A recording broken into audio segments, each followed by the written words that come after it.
Illum għandna magħna lill-kittib magħruf Charles Assa. Għalik, x'inhi l-letteratura? Għalija l-letteratura għandha żewġ għanijiet importanti. L-ewwel wieħed huwa l-komunikazzjoni tal-ħsibijiet u x-xewqat tiegħi ma' dawk ten barra. Issa meta ngħid dawk ten barra m'iniex qed nalludi biss għall-qarrejja, imma anke dawk li jien ma nafhomx. Sewwa kull kittieb kultant jaħseb jgħid min jaf qed jaqra x-xogħlijiet tiegħi, min jaf minnu. Ġifieri dan il-kuntatt ma' nies li ma tafhomx jew nies li tafhom għalija jagħtini soddisfazzjon kbir qed inwassal dak li għandi fija. Tajjeb. It-tieni importanti ħafna fil-fatt huwa it-titolu tal-istudju li għamel Charles Briffa dwar il-kitba tiegħi. Li ruħi dejjem tfittex. Jien għandi mistoqsija kbira f'ħajti li laqgħat kelli tweġibu naħseb qatt ikolli. U dejjem nistaqsi għalfejn qegħdin hawn. Li huma l-akbar żewġ misterji? ċoħe li huma l-akbar misterju miż-żewġ misterji kbar li jorbtuna l-bnedmin kollha? It-twelid jew il-mewt. Mhux qed ikun pessimista, qed ikun fattwali. Huma żewġ affarijiet li qegħdin hemm. Ħadd ma jitwiled ta' xi jrid, ħadd ma jmut ta' xi jrid. F'każijiet eċċezzjonali. Imma il-fattu li dawn huma żewġ misterji kbar għalija. U dejjem nipprova permezz tal-karattri li noħloq, permezz tal-kitba, permezz tal-istejjer, nipprova nsib it-tweġiba li qatt ma sibta. Jekk tara l-poeżiji tiegħi tissemma ħafna di. Il-problema tal-eżistenza tal-bniedem. Dik hija l-letteratura għalija. Ok, allura mbagħad x'tagħmel il-letteratura lik li forom oħrajn ta' kitba ma jagħmlux? Bil-letteratura tista' tistaqsi aktar din il-mistoqsija u tipprova ssib tweġiba għaliha? Nipprova nsib ġol letteratura. Issa, kemm il-letteratura illi nikteb jien, u anke dik li naqra. Ektib għal-letteratura li jiena, kemm meta naqra u kemm meta nikteb hija tiftixa kontinwa. U inti ktibt proza, ktibt poezija, ktibt tfal, għall-adolescenti, kif tażel il-ġeneru li se tikteb qabel ma tibda tikteb? Ma nagħti nħobb nesperimenta, ġifieri, u nipprova nidħol f'kull ġeneru.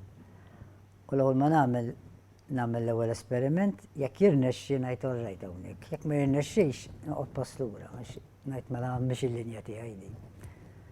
Però kollha tista' tgħid missejthom il-ġeneri.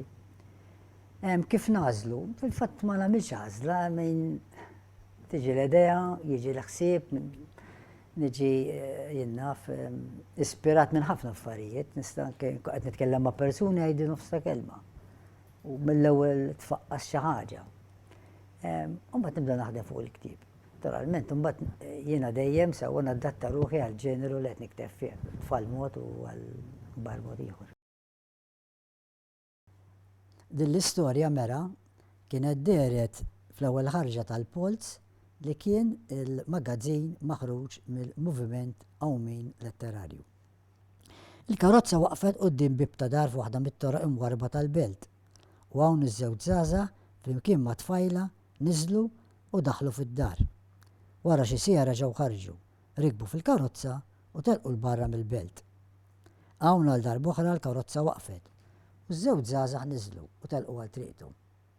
Iż-żagħżugħ newwel idu lejn it-tfajla u din bla kliem xejn qeditlu fiha karta ta' 5 lejri. U twieha u tefaħħa fil-but tal-ġlek, filwaqt li bil-bissima fuq fommu melsila xara lewn id-deb. Flus kellu bosta. Raħ qiegħed f'kamra jgħod lira fuq oħra. Fuq mejda qudiemu kellu ritratt ta' tfajla b'xara isfar. Min ħin għall-ieħor kien jieqaf minn xogħlu, jaqbad ir-ritratt f'idejh u jbuss wiċċ tfajla. Imbagħad ikompli jgħod. Iżda issa kollox eb minn bibajnieh u għal darb'oħra raġara lilu nnifsu wieqaf dritt quddiem il-mera. Għajneħ kienu tilfu dik il-qawwa li kellhom sa ftit ilu u issa id-dmuq kien jidher ileq fuq xfar għajneħ. Wiċċu kien mixrub u sfajjer, nifsu maqtuħ, beda jirtuħt unħakem minn biża' kbir, beda jitkexkex mid-dera tiegħu fuq il-mera. L-ajjat u l-krib ta' tfajla qed tmut bil-kanċer beda jitbu fid-dnieħ, sa ma daħal f'moħħu, f'qalbu, f'ġismu kollu. Ritiku jeħles minn dak it-twerżiq u l-uġieħ, iżda għal xejn. Ħtejjietu ġriet ma demmu fil-vini ta' ġismu kollu. Dar ta' dmuħ ġelbu ma' ħaddieħ, sa ma waslu bejn xuftieħ. Ħassi t-tomamil ħata dmuħ il-ħtija. Il-ġisem li kien għamluwani kien wasal biex jisir trab. Bħal dak it-trab li kien jimli l-ħwejġu fit-tfolitu. Aktar u aktar l-ħtija bdiet tisfen qoddim moħħu u tajru. Int biss. Ħati, qattil, ħallil. Imma għala ħati. U għala qattil. X'għandu x'jaqsamu mal-mewt tagħha? Jew għandu. U għaliex ħallil? X'ser ilha lil Lidja li tant għamlet għalih? Żożita ħlieta kif ridet hi. Jew le. Bir-rabja li ħakmitu beżaq fuq innifsu ġol mera bajda bħal fidda. Seħet lil ħajtu, lil nisu, lil faqar li trabba fih, lil emilu u beka bħal tarbija. Rid jiqirdu. Salt wieħed ħataf siġġu fil-qrib u niżlu b'kemm kellu saħħa fuq ir-rifless tiegħu. B'ċejjeġ tal-mirja madwaru iżda hu kien heb. Issa ma jibżax aktar. Sieket ħareġ il-barra biex jagħti l-aħħar tislima fit-triq twila lejn il-lok jiemet imdawwar biċ-ċipress. Ħanieħdu ftit tal-bidu issa. Kif bdejt tikteb u meta u għaliex? L-interessanti. Għatta ħafna drabi ma jkolli nirrepetija. Jiena trabbejt fi żmien differenti ħafna mill-lum sewwa. Meta traffiku toroq tagħna kienu ta' nies. Infatti George Peresso f'intervista kien għamil li jsejjaħ li ir-raġel ta' triq f'sens tajjib. Għal xi toroq kienu karozzi, konna niġru barra. U meta konna neqfu nilagħbu niġru tfal, ngħidlek jiġifieri kelli xi 8 snin, qed nitkellmu 70 sena ilu, sewwa. Kont niġbor it-tfal, speċjalment fis-sajf fuq xi tarġa, konna mimlin trab, u noqgħod ngħidulhom l-istejjer. Jiena minn dejjem kont inħobb ir-rakkonti. Nismagħhom u ngħidhom. Sa żmien ma kontx għad noħlob li niktibhom waqqas kapaċi niktibhom. X'jiena l-iskola bdejta ta' 6 snin, ġifieri dont ma bdejt nikteb u naqra. U kont ngħidulhom dawn l-istejjer li kont nivvinta ma jispiċċaw qatt u t-tfal kienu jieħdu pjaċir jisimgħuhom kollha madwarja, kont nagħmel ħin twil. Bad naqra bdejt niskopri din il-ġibda kbira għall-kitba. U darba minnhom li kien għalija turning point importanti ħafna f'ħajti, ktibt storja. Kenna lezzjoni tal-Malti ma' Ġużiket Kuti l-Leċeo, kont Form 2, u għadħanu lielu. U orejtilu kien miktuba fuq pitazz ta' servizza u dak iż-żmien, insomma. U ra tab li waħda fuq spaltijek għalli 3 kelmiet illi baqgħu impressjonati f'moħħi. Dak iż-żmien l-iskola kienu jgħidulna bil-kudjom mhux bħallum bl-isem. U għalli qasa kompli jikteb. Tlajt is-sema u bdejt nikteb l-istejjer, imma li tikteb l-istejjer żommhom bid-dar ma jiswa xejn. U mbagħad bdejt bil-mod il-mod kont niltaqa' ma' ħabib tiegħi li m'għadux magħna f'ħanut ta' il-kafe l-ħamrun, xieqot il-marsa ma konna ħafna ħamru, konna nqodu naqraw l-istejjer il-xulxin u l-poeziji il-xulxin. U darba tlaħna kam sundumu naqraw l-xulxin, ta' mis-sens. Għatlom son noħorġu fil-pubbliku. Li toħroġ dak iż-żmien biex toħroġ klib kienet ħolma. Imma kien hawn li kienet ħaġa tajba ħafna. Kien hawn il-gazzetti li kellhom il-paġna letterarja. U niftakar morna għand l-editur, Carmen Wallu l-Galja, tat-Torċa dak iż-żmien, li kienet popolari ħafna bħala paġna. U dan kien iġib ta' awturi stabbiliti biex bħalna. Konna naqra prostuntużi, ngħidha ġifieri. Kemm kellek żmien f'dak punt? Kont il-leċiju se nagħmel low levels, u Form 5, ġifieri konna niżgħar. Imma morna. Dik kienet l-ewwel storja li pubblikajt, mhux li ktibt. U għatlu nixtuq nagħmlu storja fil-paġna letterarja, ħares lejnek, għalna kemm qegħdin, għedin xi 16, konna ħbieb il-ħamrun. Għalliva tuhom li narhom u nibda nagħmel paġna likum u semmija l-ewwel inwar. U tiegħi kienet deret l-ewwel waħda bnidem bl-qalb niftakar ħriġt kmieni filgħodu biex nixtri gazzetta u nara min jixtri ħares. Kienet is-sodisfazzjon tal-bidu, pass importanti ħafna. Imbuttatura enormi li ma waqafx. Mbagħad min jikteb fil-gazzetti l-immola, u mbagħad biex ma ntawwalx ħafna. Bdejt noħdom fil-ktieb, jindem noħroġ romanz u nsir teacher, għamiltu ġifieri. U niftakar kien hawn l-istess, tat-torċi kienu jagħmlu dawk iġibu romanz f'nofs il-gazzetta mbagħad in-nies jippubblikaw u ktibt l-ewwel romanz laqgħa fuq il-għolja. Ħareġ fl-1968, ġifieri minn hemm nibda nottien il-karriera ta' kittib, sewwa mhux minn qabel għax qabel. Issa ħaġa li forsi nies ma jafuhiex, jorbtuna ħafna jien mal-kitba ta' tfal, però s-sabaħ li jien qatt ma rid nikteb għat-tfal. Jien dejjem kont noħlom li nikteb ir-romanzi u l-novelli. Imma kien ġara li kien hawn Children's Zone li kien joħroġ Joseph De Manuele dan ħassu ħażin u t-tifel tiegħu Johnny De Manuele bdew ħsiebha billi konna ħbieb għax konna training college flimkien. Kien jaf li nħobb nikteb. Għalli tibda għamilli xi stejjer. U tani l-isem biex tiegħi, Fra Modest. Dan mar id-dar fl-uffiċċju ta' missieru, għax missieru kien koma. U sab pakkett li għadu kif ġie mill-Italja, kien hemm logo, ma nafx logo tkun biċ-ċomp, u bad ikun hemm l-isem żomma, u waħda fuq biċ-ċanjama. U din logo kienet Fra Modest, u ħadd ma jaf x'inhu da Fra Modest u x'kien se jagħmel bih, u mhux se jgħidilna. Ġifieri kellek l-isem u trid l-isem għalli joħloq kollox, ma sabaħa kienet illi jgħatlu kemm għandi żmien għal jumej. Għalli mur biħant Muscat għax iċ-ċindriżon għetu xkun 15. Insomma, ħloq dal-karattru Fra Modesti, minna li jasena me-storja waħda u daqsek. Imma, kif ġaret l-ewwel storja rruħ fil-kantina, kienet storja tfal. Sattat Fra Modest kien għadu, f'moħħi kien għadu karattru biss, mhux kif inhu issa. Tant irnexxi di, illi kellu jaġej stampa u ġi jiġri d-dar għalli għara ma taqaflix, għalli għax għamilna ħiet. Għalla maħna, sa torbotni, għallu mux waħda kol 15.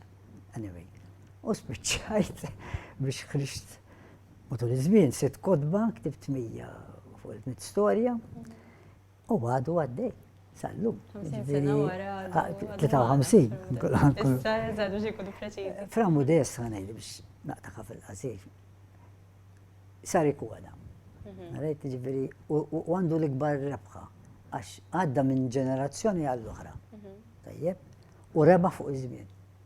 Li ħana mussalam għalik. Din is-silta li se naqra hija meħuda mill-istorja Fra Modest u x-xema li kienet waħda mill-aħħar li ktibt feluq il-50 sena tal-ħolqien ta' dan il-karattru. Il-patrijiet ħarġu mill-kamra u marru ġabu xema biex ikunu jista' jaħduha fil-kamra tagħhom. Għax ma kinux jafu meta se jerġa' jiġi d-dawl. Ħadd ma xtaq joqgħod f'kamartu fidla mċappa. Fil-kċina fejn kien hemm Fra Modest kien hemm xi ftit xemat li Ġanni kien iżomm malli jista' jkun. Il-Fra qabad waħda minnhom u telaq biha lejn kamartu. U tela fuq iltaqa' ma' sħabu l-patrijiet, il-kol b'xi biċċa xema f'idejhom. Ta' min kienet qasira u ta' min kienet twila. Fra Modest beda jimmaġina li dawk il-patrijiet kienu qegħdin iġorru x-xema ta' ħajjithom. Ħares lejn ix-xema li kellu f'idu u agost għax kienet twila u ħoxna. Din id-dum biex tinħela għal ferħal lilu nnifsu u baqa' sejjer dritt f'kamartu. Dak nhar it-temp ma kienx li ħajrek toħroġ minn taħt is-saqaf u l-Fra ddeċieda li jibqa' f'kamartu mbagħad jidħol jorqod kmieni. Kien hemm mim il-patrijiet baqa' isfel fil-kamra l-kbira fejn ta' soltu kien jiltaqgħu jqogħdu jitkellmu. Xi wħud qegħdu jaraw xi ktieb għad-dawl tax-xema u oħrajn sabu xi ħaġa oħra xi jagħmlu biex jedew sakemm isir il-ħin għall-irqad. Fra Modest bid-dawl tax-xema l-kbira li kien ġab miegħu qatt jirranġa xi ftit affarijiet li kellu fil-kamra biex jimla l-ħin. U meta sar il-ħin niżel fir-refettorju għall-ikel. Kif kien mistenni, waqt il-patrijiet dew jitkellmu dwar it-taħdida tal-qassis. U Fra Modest kompla mela rasu daqsix. Kellu 700 sena li jmur lura f'kamartu u jidħol jorqod bit-tama li sa filgħodu jkun nesa kollox. Imma ma kellux ikun hekk għax dak il-lejl Fra Modest ħolom ħolma tal-biża'. U laqet nsemmu Fra Modest, sibt kwotazzjoni li kiteb il-mibki Prof. Oliver Friġġieri dwar Fra Modest. Għal fil-personaġġ tiegħek nara Malti medju oriġinali li jdaħħak ma jifraħx dejjem u li taħt l-inġenwità tiegħu irnexxilek tinserixxi moħħ matur u qalb intensa. B'dan id-dawl fil-personaġġ tiegħek hemm xi ħadd li hu u m'hux modest. Irnexxilek toħloq suċċessur modern ta' karattru klassiku bħal Ġaħan imma li huwa aktar kumpless u paradossali minn Ġaħan. Allura, għaliex taħseb li Fra Modest baqa tant maħbub qed ngħidu 53 Kif kont qed ngħidlek Fra Modest mbagħad li ġara kien ħloq dal-karattru u kull storja għalija ma kienx ċajta fiha. Ħana ma naqas sidelines importanti ħafna. Jiena forsi naqas stramba di għalija il-plott ma ntix daqshekk importanza. Rajt issa tgħidli mhix tajba dik, ma ekku. Jiena għalija huwa l-karattru, jien nħobb in-nies. Nħobb il-karattri, anki l-għazzina, u għalija ħatmu ħażin, kull ħattem xi ħaġa fih. Fattek tara kodba kollha tiegħi, ssib ħafna msemmija il-figura tal-prostituta. Charles Biff għamel vera analiżi sabiħa fuq din it-tema li hija simbolu, mhux fuq il-prostituzzjoni, il-figura qed ngħid. Issa Fra Modest l-istess jien provajt nagħtih xi ħaġa li kull storja int mhux titħaq bl-istorja, imma ssir tħobb, nispjega ruħi tajjeb. Inti tħobb li Fra Modest, u dan kien is-suċċess. U matul iż-żmien hekk baqa' jgħaddi minn ġenerazzjoni għal oħra, xi nies mhux l-istorja, l-istorja jintesew. Imma l-karattru ma jintesix. Infatti, meta kont imur fl-iskejjel issa m'għadniex, ma kont imur ħafna qabel, speċjalment fi żmien il-Very Book Day jew.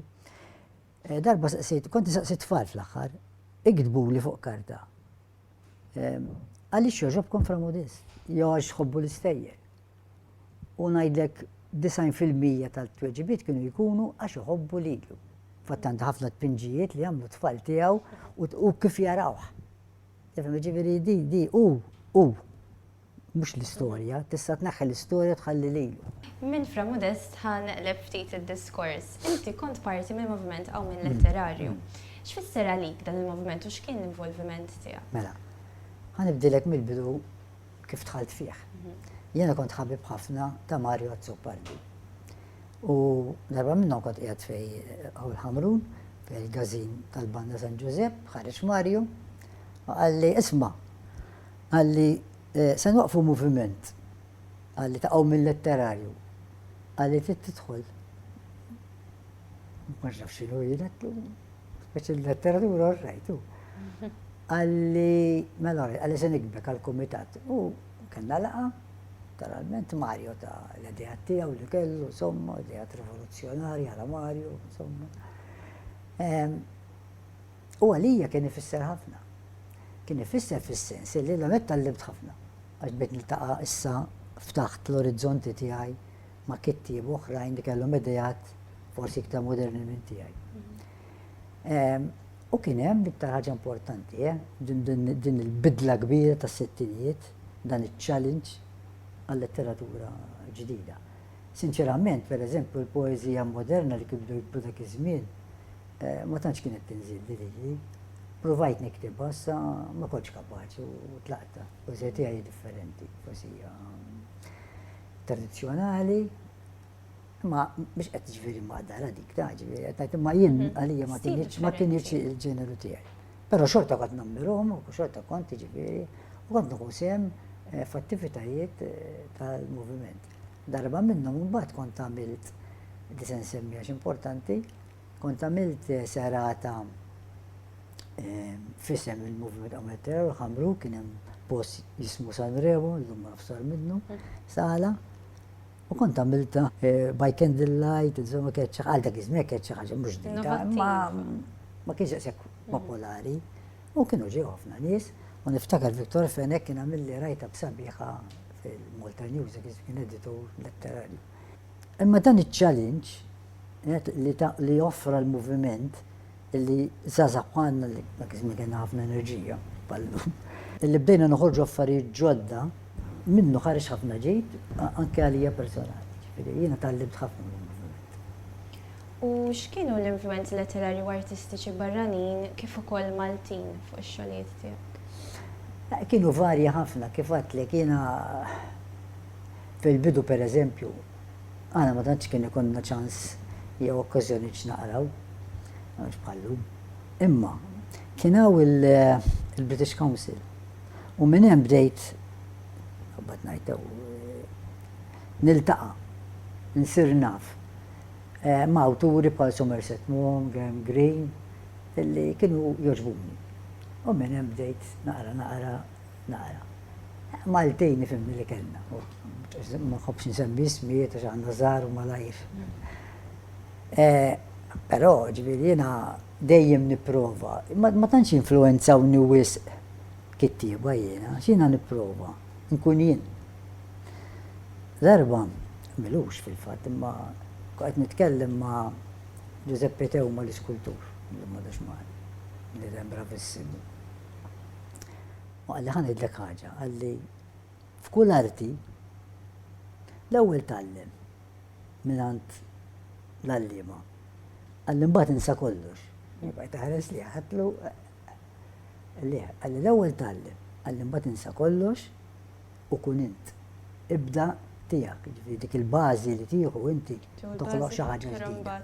U jiena, però nerġa' ngħidlek, għalija Paulo Coelho għadu l-favorit, ġifieri, hemm ktieb iħobbu ħafna, Everlasting River, li fih kitbit mhux kollha tiegħu, kitbit qosra. Isom mikrostorja. U mbagħad hemm ħafna wkoll inħobb ħafna wkoll u influenzani fil-fatt, Khalil Gibran. Lady Prophet. Dak ta' fuq jaħsbu. Però dawk l-iktar, però jiena kif qed ngħidlek nipprova nkun jien dejjem, ma nipprovax nagħmel dak li għamel ħadd ieħor.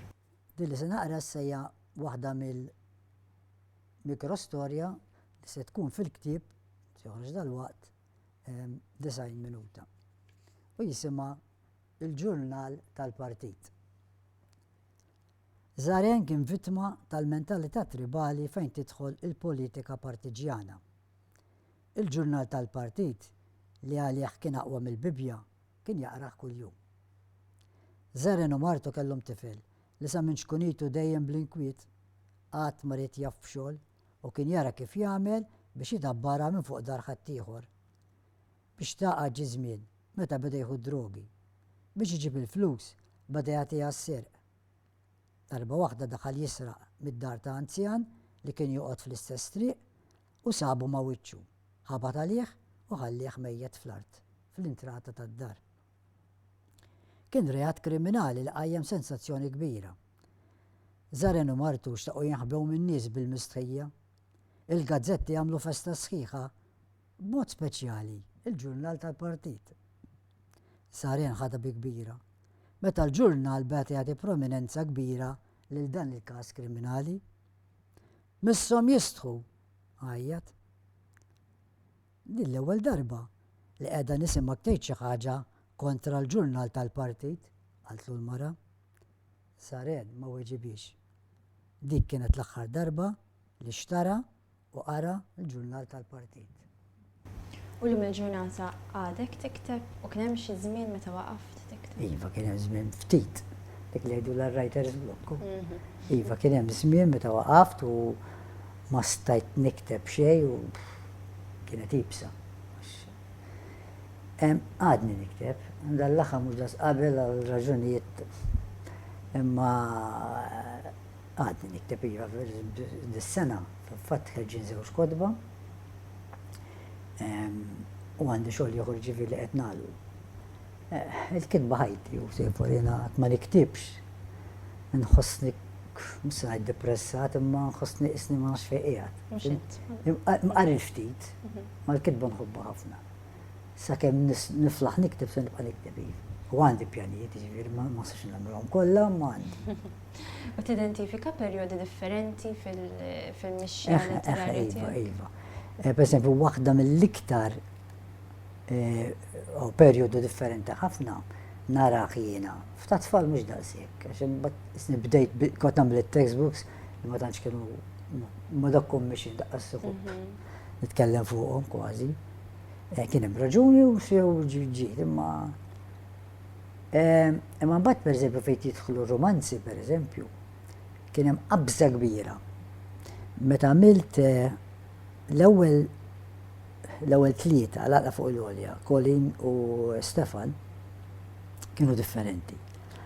U bat bejt nħoss li mhux dal-istil m'għandix nibqa' bih, għandi nagħmel xi ħaġa differenti. Uħriġt il-seħer tat-tempju li kien isu halfway, għamel l-ewwel qabża kbira għal-stil iktar fejn daħħalt ftit anke psikoloġija, xaxin psikologu ta' ġifieri, imma bdejt nifoka aktar fuq il-karattru. Mbagħad ħarġt għalej mill-appartamenti fuq ta' Barabba u dawka kienet it-turning point kbira hemmhekk qabża fl-istil. L-aħħar wieħed naħseb il-kien proġett niżlet nara id-dar fil-kantoniera, mort aktar għalkemm fuq karattri imma iktar fuq storja. Fin-novelli l-istess, novelli l-ewwel kont għamilt fuq il-ħadba gallerija mit-toroq tar-raħal. Illi l-idea kienet illi nixbor stejjer bbażat fuq karattri li niftakar meta kont tifel u żagħżugħ. Speċi ta' autobiografija moħbija. Mbagħad wara għamilt autobiografija. Imma mbagħad mort tal-aktar stejjer iktar naħseb jiena bsim bħal stejjer veri l-qadma ġraw, rakkonti griżi u burraxkija. U x'inhu l-akbar xkiel li sibt tul ħajtek biex tikteb? Mhux se ngħidlek iż-żmien, għax iż-żmien huwa xkiel, imma kont nelbu b'xi mod, kollok familja, trabbi tfal, taħdem, naf, kont nagħmel evening classes, ħejnu. Imma kont insib ħin b'xi mod. U kont noħlom li meta nirtira se jkolli iktar żmien, imma mhux daqs sibt. Però x-xkiel huwa ngħidlek, din forsi ftit jibsa biex tgħidha. L-xkiel huwa l-hawnhekk il-biża' illi inti mhux se ssib pubblikatur, għalkemm jiena kont ċordija tajba u dejjem sibt. Il-biża' illi se tiġi kritikat. Mhux qed ngħid kritika kostruttiva, issa qed nitkellem fuq kritika distruttiva. Hawn Malta inti tafu s-sitwazzjoni daqsi. Imma l-xkiel naħseb iktar kien forma ta' biża' illi mhux se tasal milli fil-fatt li xi ħadd waqfek. Tajjeb. Però ma nasibx kelli xi xkiel kbir daqshekk kelli waqafni x'kieku ma għamilx li għamiltu. Poeżija li se naqra jisimha Żewġ wardiet. Min qalbek ħadd żerriha u tfinta fil-ħamrija. Ta' ġufi minn l-imħabba fej sabet art kennija. Bit-tama li xi darba minn dan il-ġuf ammili għad tikber xitla kbira. Tkun l-isbaħ fost ixtieli. Fjum xi twib sema safi, biftit taksieħu bart, jien rajt li din ix-xitla tisponta fuq wiċċ l-art. Ħadd ħsiebha bl-akbar għożza, sakemm l-eruq rabbiet u fjum sabiħ ta' Mejju ferħitni b'żewġ wardiet. Semmejt il-biża' biex li forsi ma ssibx pubblikatur. Tul l-esperjenza tiegħek kellek xi problemi biex tippubblika jew anke xi problemi biċ-ċensura forsi? Issa, biex nippubblika ma nistax ngħid kelli problemi, għax issa ħanajdwa kif inhi. Jien ma nippretendix li mmur għandu pubblikatur u ġimgħa wara jagħmel li ktieb sewwa trid tistenna. Ħadd ma jieħu b'ċiri jistenna, ġifieri ma qatt ma kelli problemi. Dejjem ġifieri żammew żmien u x-xogħol ġie aċċettat u mxejna. Semmejt li ċensura, dik appunt importanti ħafna lija. Jiena minix lejn favuri ċensura għas kontra. Għax jiena l-kelma ċensura nara wisa wisq. Jiena ħobb nuża responsabilità. Jekk jiena qed nikteb ktieb għat-tfal, għandi nkun responsabbli. Għandi nevita pereżempju ċertu diskrezzjonijiet spinti, issa mhux qed ngħid tas-sess biss, qed nitkellem anke fuq il-vjolenza. Wara kollox il-vjolenza wkoll sewwa. Jiena ma naqbilx ma' ċensura veru. Però min-naħa l-oħra mbagħad nemmen li kull awtur għandu jkollu responsabbiltà. U l-istat ukoll għandu jkollu responsabbiltà li ma jħallix li ssir ħsara speċjalment liż-żgħar. Tajjeb jiena pereżempju ħriġ ktieb u biex inbih daħħalt ħafna dafih, daħħalt ħafna vulgarità biex nagħmel ħoss biex imbagħad kuħħod jgħid rajtu dak dik ma nagħmilix. Għalija dik hija xi ħaġa baxxa ħafna. Jekk hemm bżonn nindaħħal kelma vulgari għax hemm bżonna iva. U hawnhekk tidħol iċ-ċensura. Jien hekk nirraġuna issa hawn min jgħidlek moħħok magħluq. Ma nafx. Allora bdan qed ngħidu temmen fl-autoċensura jew xorta forsi tippreferi sejħla autoresponsabilità jew responsabilità. Autoċensura hija responsabilità. Għax inti l-ewwel nett tkun matur biżejjed. Ħanibdew minn hemm. Għax inti biex tagħmel autoċensura tkun matur u tkun informat. Għalhekk għadlek responsabilità. Inti jekk jinsa nuża xi ħaġa li naf li se tqajjem naqra kjas, għandi qabel naħseb se x'konsegwenzi se jkollha l-ħaġa. Jiġifieri għalhekk jien bdejtni f'hemm autoċensura, jien se niċċensura lil nifsi. Kif għadlek l-ewwel nistaqsi din x'effett se jkollha. Jekk hu fuq bih ma jinteressanix. Jekk il-ktib se tagħmlu aħjar u l-messaġġ jasal iva. Imma għli se tagħmel ħsara, se jiġifieri tfal pereżempju, ktieb jiena kemm bħala missier u nannu, u kemm bħala l-eks għalliem, u bħala ċittadin, ma ħossni għandi nagħmilha. Ok. Issa inti ktibt autobiografija. U apparti minn din l-autobiografija se niddiskutuha, taħseb li hemm elementi autobiografiċi oħra fil-kitbiet tiegħek? Mija, per eżempju, l-ewwel nett nidħol ħafna fil-b'xi mod. Per eżempju, fi ktib għal-Amy hemm biċċiet minni. Tajjeb, f'Ruben hemm biċċiet minni. Per eżempju, jiena nemmen ħafna, s-sada mhux qed nitkellem reliġjon hawnhekk. Ma jiena nemmen ħafna li l-bniedem f'ħajtu jiġi mument meta jiltaqa' ma' supreme being, Alla. Jemmen x'jemmen. Kemm esperjenza personali tiegħi ġifieri. U f'Ruben daħħalta. Hemm parti fil-ktieb, ngħid l-istorja, ma hemm parti fil-ktieb fejn Ruben fil-kampanja ġo kappella, jiena nħobb ħafna il-kappelli tinix knejjes b'Damask. Tara poeżiji tindumna. Jien nħobb il-kappellieri, is-sempliċità, kampanja u l-kwiet. U hemmhekk jiltaqa' Alla dan Ruben.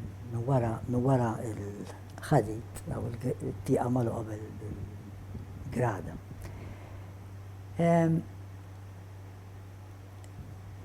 Dika l-iktar ħaġa li nħoss jiena, ġifieri l-bniedem u ndaħħalha. Issa, f'ċertu novelli jiva nidħol ħafna jiena. Mbagħad però ġa semmejthom kelli mit-toroq tar-raħal. Da qabel kien minn tal-flaf tat-triq. Minn fuq l-album il-gallerija, hemmhekk qiegħed ħafna fihom, anke l-Mużal First Basin. Per-eżempju, waħda minnhom meta tlajt nixer hija vera, u rajt irranġata ftit, mbagħad tidħol fl-awtobiografija. Kelli 7 snin tal-lawni xut. Kienet esperjenza jibsa lija ħafna dik iż-żmien. U tkellimna ftit fuq il-proċess biex tikteb autobiografija? Meta ġejt biex niktibha bdejna ta' qalbi, ħanibdew minn hemm. Jiena naqta' qalbi ħafna ġifieri tip naqra noqgħod lura. U niftakar bdejt ngħid imma jien min jien. Issa jien billi nagħmel autobiografija. Kienet teħeġġek xi ħadd biex tiktibha l-autobiografija? Le, kien hemm iva. Mbagħad li ġara kien dan. Kont parti mill-autobiografija kienet il-żminijiet diffiċli tal-politika fit-tmininijat li jniextu. U niftakar Sergio Grek kien qed jagħmel xi teżi u kien jaf li ngħix dawk iż-żminijiet, għal tista' tini ftit tarif speċi perdu bl-Inglis for the horses mouth, esperjenza personali. U bdejt nikteb jien. Bdew tilajn il-paġni, tajtomlu, użom, għal-iriet. Mbagħad għaliex ma tagħmilx l-autobiografija? Għalli fikas nagħmellek id-daħla. Għaliex di vera interessanti. U xorta bejta ta' qalbi. Mbagħad għamilt bħassoltu Mortant Oliver, l-uffiċċju, u għaddu niftakarha vera wara li qed tinkellmu, qed ngħidlu insomma, ma qalli xejn fuq l-autobiografija, qabad li fuq xi ħaġa oħra. Bdi jitkellem fuq il-kodba, bdi jitkellem fuq ħafna affarijiet insomma. U mbagħad għamilli lecture sħiħ fuq kif tqassama autobiografija, x'għandek tħalli barra. U raġi nofsija jgħid. Għatlu sa jien ġejtaw biex tajli violin. Għatlu sa nagħmel. Biex id-dinta. Għalli mur id-dar iktiba u jbatili. Qassama u mort. U għamilt qassam ta' f'kapitoli, bejt nuħu pjaċira x'tant sibt materjal, battom li uġbuħ, kellimna, un batta għamilta. U mxiet. U kif tħossok waqt li tkun tikteb sejjer minn bħin mit-tfulija tiegħek? Inti semmija ħafna tfulija. Tfulija nħobba xi ħa ngħidlek. L-ewwel net meta tikber. Qudiem ma tantx hemm fejn tixtara. Titħares lura mhux hekk. U lura anki dak li forsi meta konna żgħar konna naraw ikraħ, illum naraw sabiħ. Tirromantiċizza l-passat. Eżatt. Konna neqsim ma' ħafna affarijiet, per eżempju. Niftakar, illum it-tfal mimlijin ġogarelli u kodba. Jena kodba ma kellix li tal-iskola. U ġogarelli kelli tlieta, għadna niftakar xkienu. Ballun, karozza u tal-għodda, u set. Imma, meta tħares lura, tarġa tgħixha. Allura mċerta gost fija. U bat hemm moħra li ma semmejtilekx. Waħda mir-raġunijiet ta' sbieħ ta' l-autobiografija. Hija ir-rigal li inti tħalli ta' warajk, l-uliedek u l-uliedek. Ġifieri jiena ngħid, autobiografija m'għandux jiktibha biss min u kittib jew politiku jew innaf jew wisqof jew xi ħaġa, imma nasib kol individwu. Se tfisser xi ħaġa dawk ta' madwar. Rajt artiklu darba sabiħ ħafna u minnu ħadd isem tal-autobiografija u lek insemmih u jgħid everybody jew everyone has a story to tell. Fatin semmejta, jien ukoll għandu storja xi ngħid. Ġifieri jiena naħseb li kulħadd għandu jikteb xi anke jekk ma jippubblikax. Imma li jgħaddi ħajtu tifkiet jew ta' waraħu u l-ħruqu. L-umorizmu huwa xi ħaġa suġġettiva. Kif taħseb li jirnexxilek tolqot lill-udjenza wiesa xorta waħda? Kiena ma mmurx wiżaq sekk għall-umorizmu, ta' meta jgħidu li. Konna tgħid qabel forsi il-karattru. Eżatt. L-umorizmu jidħol isu wara l-ewwel il-karattru. Nara bniedem jiena, jaffaxxinani.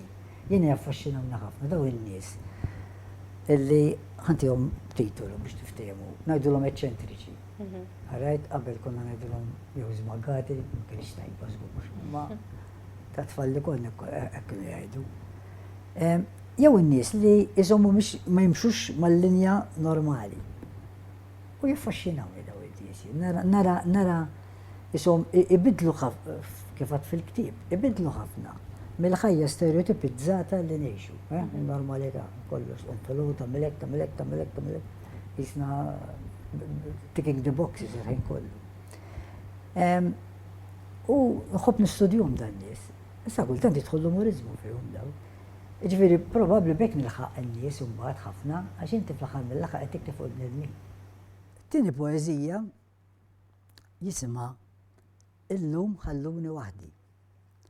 Illum ħalluni waħdi.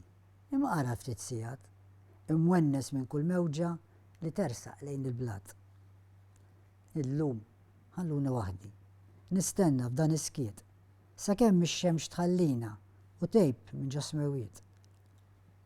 Nixtieq biħsieb inġeddet il-ħajja li għaddiet u nerġa' ngħix darb'oħra xi wħud mit-tifkiriet.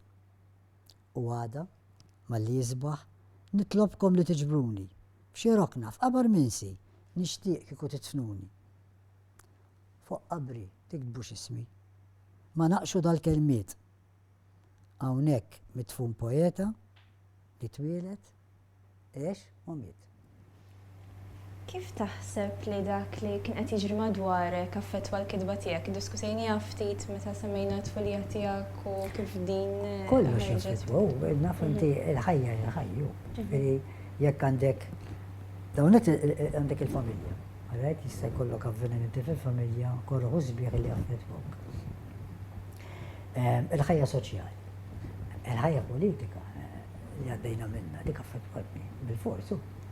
Ma xiexta. il-ħbib li kollok, il-xogħol tiegħek, kollox jaffettwak. Issa hawn min darba niftakar Oliver kien ta' tal-eżempju, kien sebaħ ħafna. Għal għandek nejn minn nies mixjin ġoġnien u hemm fjura sabiħa. L-awtur, il-poetu, jgħid il-poeta, ma l-poeta tifhem l-artist, jħares leha u jibda jimmaġina ħafna affarijiet. Liħor li mhux artist qed jara l-istess fjura jibqa' dej. Forsi jgħid kemm sabiħa, jekk ma jaqtaħiex u jagħmilha. Imma u dak huwa li inti kull ħaġa li tiġri fil-ħajja taħseb fuqha tirrifletti fuqha u forsi minnha tipprova toħroġ xi ħaġa mhux tħalliha għaddejja. Naħseb hemmhekk jiddefinixxi l-awtur. Kif tħares lejn l-iżvilupp li seħħ fil-letteratura Maltija minn meta bdejt tikteb inti sal-lum u l-fatt li għadek tikteb jgħin ukoll biex? Kien hemm żvilupp enormi u l-għannetta tħares grazzi għall-awturi u anke pubblikaturi li investew ħafna. Sagrifiċi kbar, naf, ġifieri. Sar progress enormi, ġifieri. Il-kwalità tal-kodba u n-numru biżżejjed. Meta kont fil-kunsil tal-ktieb jien, tara konna nagħmlu l-fira, konna l-barranin. Darba minna kien waħda minna li għamil l-Iżvezja kif niftakar tajjeb. U anke meta kont it-Turkija, il-konferenza tal-Tampenar. Konna ħafna awturi u niftakar waqt li kell waħda minnhom mill-Norway, saqat li kemm toħorġu kodba Malta fis-sena. Tela bejwet joħor daqqa 100-120 jekk ikunu kollha tkunu għav mill-premju li joħorġu għal-ktieb. Baqgħet ħares lejha, kif jista' jkun? Tela bekku jien. Għad kemm żgħira Malta. Kif jista' jkun? Kienu jissoprendu ruħhom bil-kwalità. U jiena tellejt ħafna kodba miegħi. Ħallejthom hemmhekk. U meta rawhom jien exchange ta' kodba u hekk. Baqgħu ċassati, bħala production, materjal ovvjament ma fehmux imma ta' tispjega xemm. Dik naħseb għal progress kbir. Li jinkwitani huwa sejħu li biex nkun għatta di. U naħseb se tkun mistoqsija lil nies ma nafx. Ma nimmaġina mhux il-letteratura issa, il-Malti. Kont se nsaqsik fil-fatt fuq kif tara il-middle pajjiż. Però għandu weġa kbira illi wasalna fil-stat fejn qed insibuha diffiċli li nitkellmu bil-lingwa tagħna. Li nidħol f'ħanut. Li nċempel telefon. U tgħidli, I don't speak Maltese, speak English. Kultant ċerta arroganza. L-isptar li pereżempju xi jippruvaw. U naf li qed jagħmlu kursi se jitalmu. Imma tidħol f'kwienet pereżempju, tidħol f'restorant. Di tweġġani. Issa jien nifhem u qed għax ekonomija mhux ekonomija. Jiena orrajt veru, jiena m'iniex ekonomista u ma nifhimx. Imma jien inħoss illi qed issir ħafna ħsara. U qed naradi fit-tfal. Ħafna tfal għas qegħdin jitkellmu bil-Malti. Ġenitor tagħhom Maltin, tkellimhom, tgħidlek tkellmu bl-Ingliż għax m'hemmx bil-Malti. Ġifieri di tweġġen ħafna, jien naħseb di tissir xi ħaġa issa m'għandi xejn kontra ġifieri l-barranin u m'għandi xejn kontra l-Ingliż, anzi importanti, il-bilingualiżmu jiena favuru ħafna. Ġifieri dik tweġġani. U lilin mill-kwistjoni tal-lingwa li qed insemmu il-Malta li ngħixu fiha llum kif tara nbidlet? Jien naħseb Malta kif tiftakara jiena kienu ħafna affarijiet tisbaħ. Ma rridx inkun fis-sens nostalġiku laqqas irriedi għax hawn min jgħidlek aħna konna ħjar, jiena ma ngħidx konna ħjar. Jew konnar. Dak kien żmien konna adattajna ruħna għalih. Illum hawn żmien jekk issemmi l-ambjent iva, ngħidlek jiddispjaċini l-ambjent sar ħafna ħsara fih. Jiena niftakar l-eliqi, niftakar l-irħula mifrudin, kienet sebaħ ħafna dik, correct? Li timxi qalb ir-raba, pereżempju, waħda minnhom.